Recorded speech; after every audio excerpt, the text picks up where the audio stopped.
So now let's see, show us the irrigation here, because this is a really unique setup. You're the only person I've ever seen do it like this. And I just think it's this is the irrigation system. That's what I based my design off of. The way Jared's doing it is really cool because it uses less adapters. Yeah, I was just trying to gain more control over the water in my beds and to have more versatility. So essentially I set this up so that I can turn off the entire bed, or I could turn off individual lines as well. So there's options. But essentially I just run a main line from the source and I tap into that with a T, with a simple T fitting right here. And then I put in an on-off valve in the middle there. So this is actually the one that'll turn off the entire bed, cuts off the whole source.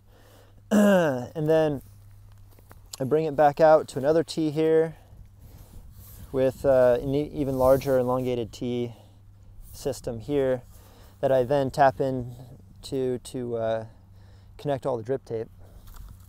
And each one of these lines has an on-off valve on it as well. So if I really want, I can still run the full bed on just certain lines in particular. So it's real flexible in that regard. How do you tap into the drip tape? Because that's really unique. So this is actually an old farmer's trick. I didn't come up with this. This was taught to me by one of my mentors back in the day, Mark Ben Dixon. He did this at his farm and he showed me how to do it. But essentially, it's a simple way of saving a bit of money. You don't have to buy the normal adapter to attach the drip tape. You just need a roll of 1/4 inch line here, which a lot of people have anyways, just for other drip system setups. And essentially all you have to do is put a nice little 45-degree cut at the top so there's a point. And you take regular drip tape line and you go probably about 6 inches up the line. I just use my my clippers right here. Okay. Just these basic clippers, and I just start a little tiny hole just kind of back and forth like this.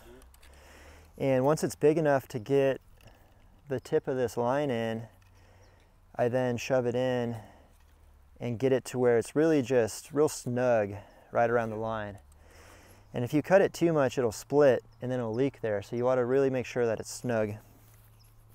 Now, also before doing the final setup, you also cut off a piece of, this is just drip tape, just a little piece cut off.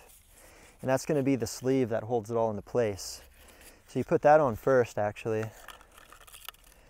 Then you tap into the line.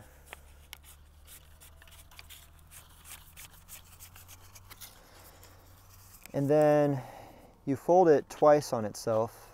Boom, boom. And then kind of pinch it around 1/4 inch line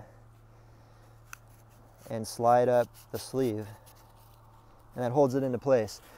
Now this will still drip slightly, like there's an emitter there. So if you just make sure that it starts somewhere up in the actual bed, right, then the water will still be getting into your bed wherever it's dripping from. Nice. And so yeah, that's kind of a way to save money, because you know, you don't have to buy an extra part, or in my case I wanted to get a little more luxurious, so I spent a little money and I got an on-off on there. And I also got a little lazy and I used a transfer barb down here, but I've done it without the transfer barb. Yeah. It's just a little harder on the hands. If you're doing a big field, you know, it's just a little easier to use a transfer barb, but you don't have to. You can just jam the 1/4 inch right in there? Yeah.